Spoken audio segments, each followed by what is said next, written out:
To my economics classes. आज हम Paul M स्वीजी के द्वारा दिए गए किंकुचित या मुड़ा हुआ मांग वक्र के बारे में पढ़ेंगे। इसको किंग डिमांड कर्व या औसत आय मांग वक्र कहते हैं और ये बहुत ही इंपॉर्टेंट एक कॉन्सेप्ट है माइक्रो इकोनॉमिक्स में, जिसे पढ़ना जरूरी है। इसे किंकुचित या मुड़ा हुआ मांग वक्र कहते हैं। औसत आय वक्र वही है, औसत आय वक्र ही हमने अभी पिछले वीडियो में देखा कि मांग वक्र वही मांग वक्र कहलाता है, वही औसत आय वक्र होता है, यानी कि ए आर वक्र ही डिमांड कर्व हो जाता है। ठीक है, तो इसका सर्वप्रथम व्याख्या दिया था किंकुचित मांग वक्र का किंग्ड डिमांड कर्व। किंग्ड डिमांड कर्व कहते हैं इसको। अमेरिकन अर्थशास्त्री थे जो पॉल एम स्वीजी, उन्होंने दिया था और इन्होंने अपना एक रिसर्च पेपर लिखा और demand under condition of oligopoly 1939 में इन्होंने इसको प्रकाशित किया और उसमें उन्होंने किंग्ड मांग वक्र की चर्चा की। हालांकि इनके पहले इसकी चर्चा चैम्बरलिन ने अपने डिमांड कर्व में इसकी चर्चा की। किंग्ड डिमांड, हालांकि उसका उन्होंने नाम नहीं लिया, उन्होंने व्यक्तिगत मांग वक्र और बाजार मांग वक्र में उन्होंने इसकी चर्चा की। उन्होंने इसको दोनों वक्रों के कुछ कुछ हिस्से को ले लिया, इसका इस वक्र का, इस ये दोनों चूंकि मांग वक्र थे तो इस मांग वक्र का, डी मांग वक्र का ये हिस्सा D1 मांग वक्र का और D मांग वक्र का ये हिस्सा ले लिया और इसीलिए ये इस तरह से किंग्ड बन गया। इसको किंग्ड मतलब मुड़ा हुआ, ये किंग्ड हो गया यहाँ पे। ठीक है, किंग्ड हो गया, मुड़ा हो गया। तो इसका उन्होंने प्रयोग किया था मांग विश्लेषण में, मांग वक्र के विश्लेषण में। हालांकि उन्होंने मुड़ा हुआ या किंग्ड मांग वक्र की या एवरेज कर्व की कोई चर्चा वहां पे नहीं की थी। बाद में इसे स्वीजी ने 1939 के अपने पेपर में demand under condition of oligopoly में चर्चा किया कि आय वक्र कैसे दो भागों में विभक्त हो जाता है, ऊपरी भाग और निचले भाग। ऊपरी भाग ज्यादा लोचदार होता है, निचले का भाग कम लोचदार होता है और इस प्रकार से मुड़ा हुआ आय वक्र प्राप्त होता है हमें। तो इसको यहाँ पे पढ़ के आप समझ सकते हैं, दिया हुआ है। थोड़ा सा इसको और अच्छे से समझेंगे। ये ओलिगोपोली या अल्पाधिकार मार्केट की ओलिगोपोली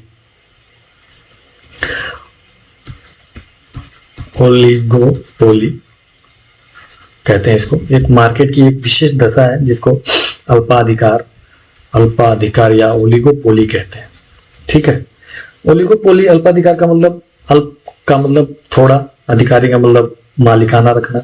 जिस वस्तु के संबंध में बहुत थोड़े से उत्पादक हो, बहुत कम उत्पादक हो, थोड़े संख्या में उत्पादक हो और ऐसी स्थिति में हर उत्पादक एक दूसरे उत्पादक के ऊपर नजर रखता है बहुत ही, और बहुत क्लोजली ध्यान रखता है कि कोई उत्पादक, कोई ए है, कोई ए उत्पादक है, यदि वो अपनी प्राइस को कम कर रहा है तो बी तुरंत अपने प्राइस को कम करेगा, क्योंकि उसे पता है कि उसी वस्तु को वो बेच रहा है और यदि वो प्राइस को अपने कम करेगा तो निश्चित रूप से यदि इसने प्राइस को कम नहीं किया तो इसके जो ग्राहक है वो ए के वस्तु को परचेज करने जाएंगे, इसके ग्राहक कम हो जाएंगे।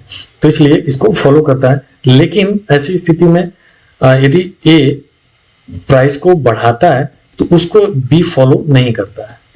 ठीक है, क्यों? क्योंकि उसे पता है कि ये प्राइस बढ़ाएगा तो इसके ग्राहक मुझे मिलेंगे तो मुझे फायदा ही होगा। तो इस चक्कर में क्या होता है कि दोनों अपने प्राइस को डिस्टर्ब नहीं करते हैं और कीमत एक जगह पे फिक्स्ड हो जाती है, रिजिड हो जाती है, और इसी से मुड़ा हुआ मांग वक्र का कंसेप्ट आया। ठीक है, तो जो एवरेज कर्व है या मांग वक्र है, मान लो ये वाई एक्सिस है, इस पे हम मांग वक्र या AR दिखा रहे हैं और इस पे हम उत्पादन को दिखा रहे हैं। तो जो उत्पादन होता है, एक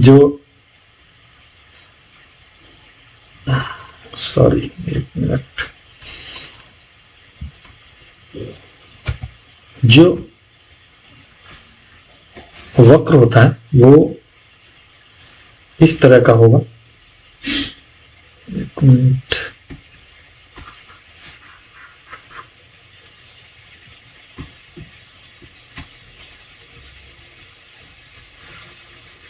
कोशिश करता हूँ मैं। ये एक्स एक्सिस है, ये वाई एक्सिस है, इस पे ए आर दिखाया गया है, ए आर एम आर इस पे दिखाया जाएगा, वाई एक्सिस पे इस पे उत्पादक को दिखाया जाएगा। ठीक है, अब जो एम आर वक्र है वो कुछ इस तरह का है, ए आर वक्र। ठीक है, इससे संबंधित एक एम आर वक्र भी होगा, इस तरह से एम आर वक्र होगा। अब यहाँ पे क्या होता है कि मान लो कि कीमत यहाँ पे निर्धारित होती है, एक सेकंड,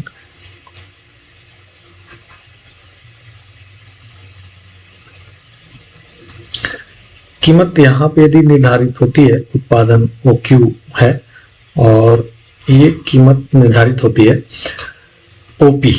ठीक है, तो ऐसी स्थिति में क्या होगा, इस स्थिति में यहाँ पे भी कोई नाम देते हैं, मान लो ई है, तो इस स्थिति में यदि एक वर्ग, उस वस्तु के उत्पादक का एक वर्ग यदि चाहता है कि कीमत को ऊपर ले जाए, कीमत को इससे ऊपर ले जाए, तो दूसरा फॉलो नहीं करेगा, दूसरा वर्ग फॉलो नहीं करेगा और वो उस कीमत को इसी पे रखने के लिए फोर्स बनाएगा, नीचे ही रखने के लिए फोर्स बनाएगा। और ऊपर ले जाने में जाहिर सी बात है, ऊपर ले जाने के लिए हम ई के बाद वाले हिस्से का प्रयोग करेंगे। ठीक है, ई के बाद वाले का हिस्से का प्रयोग करेंगे, इस हिस्से का प्रयोग करेंगे। जब कीमत ऊपर जाएगा तो वो दूसरा वर्ग है, इसको ऊपर जाने से के अपोज में रहेगा, विरोध में रहेगा, इसलिए मांग वक्र नीचे की ओर आकर के, मान लो ये आर है, आर बिंदु है, ये नीचे की ओर उस मांग वक्र को रखेगा और ये मांग वक्र ऐसे आ जाएगा। ठीक है, आर ई हो जाएगा क्योंकि वो ऊपर की ओर नहीं ले जाएगा। आर ई आने का मतलब यह है कि इस सेगमेंट में यदि कीमत बढ़ती है तो मांग बहुत तेजी से कम हो जाएगा, यदि जरा भी कीमत बढ़ाएंगे तो मांग बहुत तेजी से कम हो जाएगा। ठीक है, ये हो गया। तो इसलिए कोई भी उत्पादक इसके ऊपर कीमत को ले जाना ही नहीं चाहता है। ठीक है, तो इसलिए इस मांग वक्र को उन्होंने ऐसे खींच दिया कि इधर यदि कीमत ले जाएंगे तो कोई उसको फॉलो नहीं करेगा और आपकी जो बिक्री है वो बहुत तेजी से गिर जाएगी। तो इसलिए कोई उत्पादक इसके ऊपर नहीं ले जाता है। दूसरी ओर यदि वो कीमत को घटाना चाह रहा है तो घटाने की स्थिति में सारे लोग घटाएंगे। ठीक है, सारे लोग घटाएंगे तो ऐसी स्थिति में जो उत्पादन है वो नहीं बिकेगा। ठीक है, ज्यादा उत्पादन की बढ़ोतरी नहीं होगी। ठीक है, ये ज्यादा लोचदार हो जाता है, ऐसे हो जाता है। तो ये मांग वक्र अंदर की ओर सिकुड़ जाता है और जब कीमत घटाएंगे तो बिक्री में बहुत मामूली वृद्धि होगी, कोई खास वृद्धि नहीं होगी। क्यों? क्योंकि सारे लोग उसको फॉलो करेंगे, सभी गिराएंगे। तो ये इस तरह का कंपटीशन होता है। हर उत्पादक दूसरे उत्पादक के ऊपर इतनी नजर रखता है कि ना तो वो कीमत बढ़ा सकता है, ना तो कीमत बढ़ा सकता है और ना कीमत घटा सकता है, और कीमत एक जगह रिजिड हो जाती है किंग्ड पॉइंट पे, और इसीलिए इस मांग वक्र को किंग्ड मांग वक्र कहते हैं। और यही कारण है कि इस बिंदु पर कीमत रिजिड हो जाता है और इस मांग वक्र को ऊपर का जो हिस्सा होता है वो ज्यादा लोचदार होता है, जो ये बताता है कि कीमत में जरा भी परिवर्तन किए, यानी कीमत जरा भी बढ़ाए तो मांग अपनी बिक्री बहुत ज्यादा खो दोगे। और इसके नीचे का ज्यादा इनइलास्टिक होता है, वो ये बताता है कि कीमत में कमी करोगे तो बिक्री में बहुत ज्यादा फर्क नहीं होगा, बिक्री बहुत ज्यादा नहीं बढ़ेगी, तो कोई फायदा नहीं होगा। क्यों? क्योंकि कीमत सभी कम करने लगेंगे और बढ़े हुए मांग को कोई फॉलो नहीं करेगा। तो इसलिए कीमत एक जगह रिजिड हो जाएगी और आपका जो वक्र है वो एक जगह फिक्स हो जाती है। इसे हम किंग्ड मांग वक्र कहते हैं। अब आगे चलते हैं। किंग्ड मांग वक्र ऐसे बनता है, यहाँ पे बनाया गया है कि जो ऊपर का हिस्सा है पीई, एक मांग वक्र समझ लो पी बी है। ठीक है, पी बी मांग वक्र है या ए आर वक्र है, यही मांग वक्र होता है, डिमांड वक्र। और यहाँ उससे संबंधित जो सीमांत आगम वक्र है, एमआर है, ऐसे खींचा हुआ। अब क्या होता है कि यदि कीमत फिक्स हो गई है ओजी पे, ठीक है, ओजी पे कीमत फिक्स हो गई है, यदि कोई भी उत्पादक ओजी से ऊपर बढ़ाना चाहेगा, ठीक है, सॉरी, प्राइस ओजी से ऊपर बढ़ाना चाहेगा, इसको कोई फॉलो नहीं करेगा, ठीक है, ऊपर ले जाएगा तो कोई फॉलो नहीं करेगा। दूसरा हिस्सा है जो उसको, उसे पता है कि यदि कीमत कोई बढ़ाएगा तो उसके ग्राहक भी हमारे पास आ जाएंगे, इसलिए वो क्या करेगा, कीमत को नहीं बढ़ाएगा और वो मांग वक्र नीचे की ओर शिफ्ट हो जाता है, डीई टाइप का हो जाता है, डीई टाइप का मांग वक्र हो जाता है। कारण ये, क्योंकि यदि वो कीमत को बढ़ाता है तो मांग बहुत तेज है, देख लो, मांग कीमत को यदि बढ़ाता है तो मांग बहुत ज्यादा कम हो जाता है, ठीक है। अभी मांग यहाँ पर है, ठीक है, यहाँ क्यू यदि नाम देते तो यहाँ पे वो क्यू पे है, यदि वो कीमत को थोड़ी सी भी वृद्धि किया, इतना भी वृद्धि किया, तो सीधे उसकी जो मांग है वो घट के वो क्यू डैश पे आ जाएगी, ठीक है, क्योंकि और कोई उसको फॉलो नहीं करेंगे और उसके ग्राहक दूसरे विक्रेताओं के पास चले जाएंगे, क्योंकि उसी वस्तु को विक्रेता दूसरे बैठे हुए हैं। तो इसलिए यह जो मांग वक्र है वो हाईली इलास्टिक होता है, ठीक है, हाईली इलास्टिक होता है। और जो इसके नीचे का जो हिस्सा होता है वो हाईली इनइलास्टिक होता है, ठीक है। तो इसलिए क्योंकि इसके नीचे यदि वो कीमत को घटाता है तो सभी घटाएंगे और उसके मांग में बहुत ज्यादा वृद्धि नहीं होगा, ठीक है। तो यही कारण है, अभी मैंने इसको पीछे भी यही समझाया, यही कारण है कि ये मुड़ा हुआ होता है। अब बढ़ते हैं कि एमआर वक्र फिर कैसा होगा। एमआर वक्र यहां तक का तो क्लियर है, हमें पता है कि इस मांग वक्र का जो एमआर वक्र है वो पीएस होगा, ठीक है। पी बी ए आर वक्र का जो एमआर वक्र होगा वो क्या होगा, एमआर वक्र कौन सा होगा, तो पी बी का एआर वक्र, एमआर वक्र पी एस होगा, ठीक है। एमआर वक्र क्या होगा, पी एस होगा, ठीक है। अब चूंकि मांग वक्र किंग्ड हो गई, ये हो गया। अब जो मांग वक्र है या एआर वक्र है वो क्या हो गया, डी ई बी, ठीक है, डी ई बी, ये मांग वक्र हो गया, ये किंग्ड हो जाता है, ई बिंदु पे किंग्ड हो जाता है, ठीक है। तो डी ई हिस्से का जो एआर वक्र है, इस हिस्से का जो एमआर वक्र होगा वो ये होगा, डी एफ, ठीक है। कैसे होगा, यदि हम ई बिंदु से सीधा एक रेखा यहां खींचेंगे वाई एक्सिस पे, तो इसका बीच का बिंदु हम प्राप्त कर सकते हैं। हमें पता है कि ये दोनों बराबर होंगे, इसके बीच का बिंदु से होता हुआ जाएगा एमआर वक्र, क्योंकि हमें पता है कि एमआर वक्र बिल्कुल आधी दूरी पे स्थित होता है एआर वक्र के। तो इससे इसके बीच वाले बिंदु से होता हुआ जाएगा, यानी कि डी से हम इस बिंदु से मिलाते हुए एक रेखा खींचेंगे, हमें प्राप्त हो जाएगा डी एफ, ठीक है। यानी कि एमआर वक्र डी ई एमआर वक्र का, ये एआर वक्र का जो एमआर वक्र होगा वो क्या होगा, डी एफ, ठीक है, हम प्राप्त कर लिए डी एफ, ठीक है। अब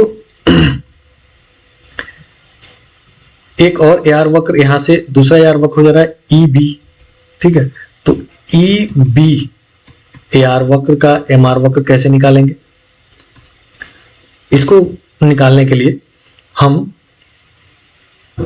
इस मिड बिंदु को लेंगे इस रेखा से, और यहां से चूंकि ये ईबी का ही ये ऊपर का हिस्सा है जो पी तक जा रहा है, तो पी से एक ऐसी रेखा खींचेंगे जो इन दोनों को, यहां से कोई सीधी रेखा खींचे जो दोनों इस सीधी रेखा के बीच से होकर आए, इसको दो बराबर भागों में बांट दे, बीच से होकर जाए, ये बिंदु मिल जाएगा और इन दोनों बिंदुओं को मिलाते हुए हम रेखा खींचेंगे, तो ये हमें एमआर वक्र एक प्राप्त होगा यहां से, ठीक है।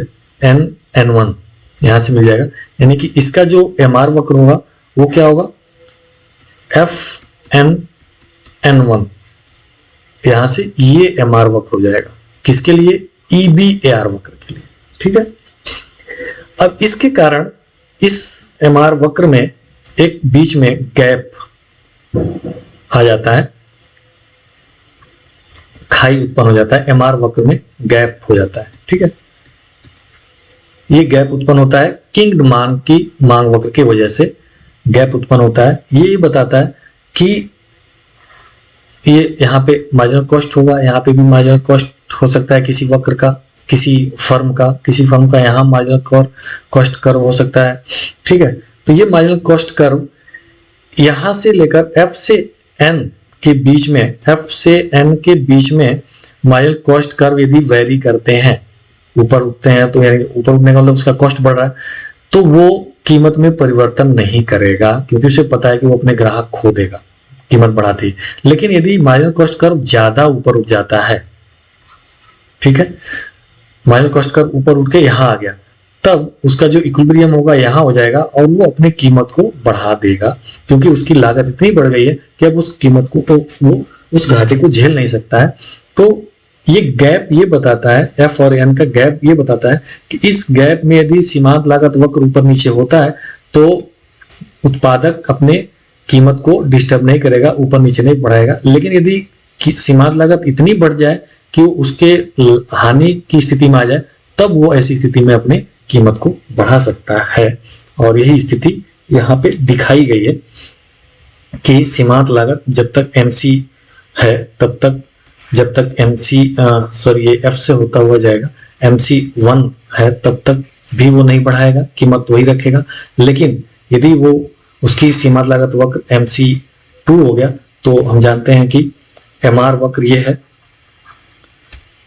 तो जो संतुलन है वो MR इक्वल टू MC जहां होता है वहां संतुलन होता है। तो संतुलन इसको E1 बिंदु दे दे, तो यहाँ पे संतुलन होगा और वो अपनी कीमत को बढ़ाकर यहाँ पर लेके चला जाएगा, जो कि P1 दे देना हम यहाँ पे।